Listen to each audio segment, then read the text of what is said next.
Square same Zimbabwe. Welcome to our channel, Zoom Confessions and Deep Secrets. Kana kari chanka kugapa nini channel, please don't forget to subscribe. Kana uchungwa garoka subscribe, but don't forget to comment and share this video. Nasibure Zimbabwe, tawigira inyaya itika KwaGuti West kukonga kune MaElections uko Zanu-PF ya wina MaElections Aitwa ikoko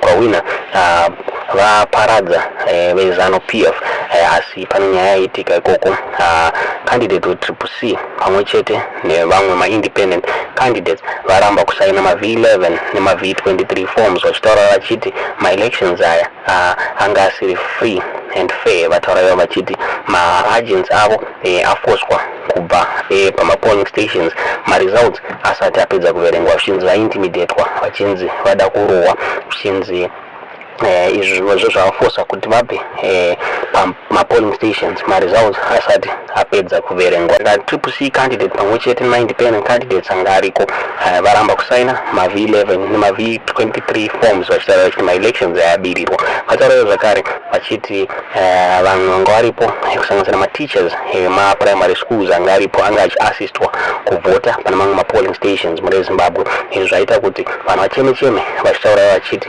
MaElections Yabirirwa.